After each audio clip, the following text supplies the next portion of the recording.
Hello everyone, today we're going to be taking a quick look at how you can carry out a risk register or a risk assessment within your own business, where we will first of all look at what risk actually is and the 5 steps you should follow when carrying out this type of assessment.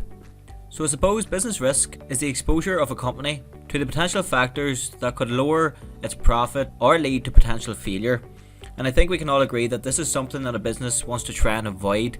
So not only is it UK government law that a business must control risk in terms of in the workplace, by consistently carrying out assessments, businesses must comply into what might potentially cause harm and take the appropriate steps to avoid them. So carrying out a risk assessment in your business involves a structured process to evaluate and identify and also prioritise the potential risk that could effectively harm or affect your employees, your customers, your operations. And also risk can come in many different shapes and sizes, where if you are carrying out a project or a large business plan, you may have a number of risks associated with this plan. So you may want to carry out this in a table format, and I will show you an example of one which you could use and take some ideas from. Before we take a look at the table format, as I mentioned, let's take a look at the 5 different steps you should follow while going through your risk assessment within your own business. So number 1 is in terms of identifying the hazards. So you want to begin by looking at the hazards that could potentially harm your business or the stakeholders involved with your business, such as the likes of your employees, your customers, whoever is going to be closely involved with your project or your initial plans. So risk is really dependable on your business and the industry in which you operate within. So some examples of these risks are in terms of cybersecurity, regulatory risks, financial risks, or if you're in terms of your office or your premises, you could be at risk to the likes of floods or fires as well. So this is why it is advised by the guidelines associated around your business and industry that you should really monitor and evaluate which risks are most likely to impact your business. The second point is in terms of evaluating the risks then.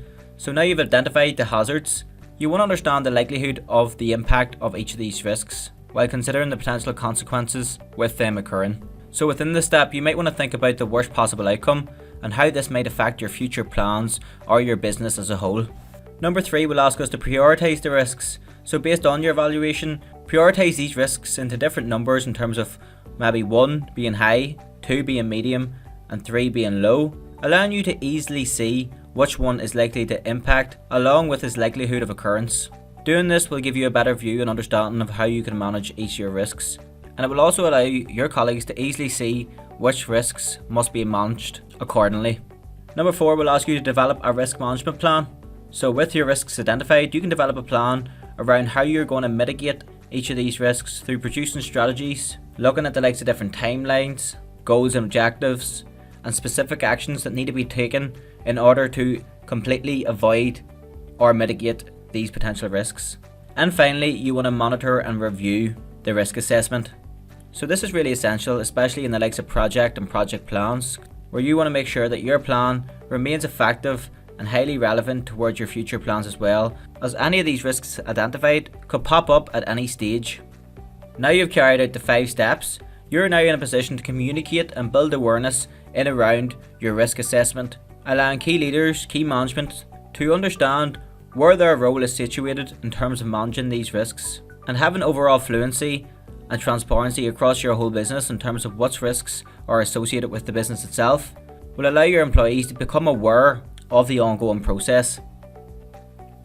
As mentioned before, you can use a table which can come in useful to any project plan to allow you to identify the risks and the potential impact of these on your project and outline what steps you might need to take to manage these risks essentially.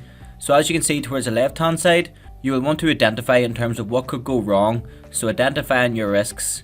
You will then want to evaluate this risk in terms of looking at how will this impact the project itself. The next box is going to look at how likely are the potential events, making you consider the likelihood of this happening. And then similar to this, how severe are the potential consequences, making you think what's the worst can happen here. The next box is going to look at the level of risks associated with this. And if I just scroll down here, you can see that you can create a key looking at exactly the different levels of risk in terms of whether it's going to be a low level of risk, a medium or a high. And then towards the right hand side, you can see that you have then the management approach and then describing the management approach. So essentially, what plans are you going to put in place to manage each of these risks? So that's a quick overview of how you may carry out a risk assessment within your own business environment or organisation. And if you would like a copy of the template in which I shared with you today, don't be afraid to contact myself and I can forward this to you. Or if you want any guidance and support in around any of ProfileTree's services found on the screen now, make sure and get in touch with us today. You can find both my email address and the business email address on screen. And I also want to mention that there will be links to some resources of videos in which I think you would find useful within the description box below, so make sure and check those out as well. My name is Lachlan with ProfileTree. Thank you very much for watching and have a brilliant day.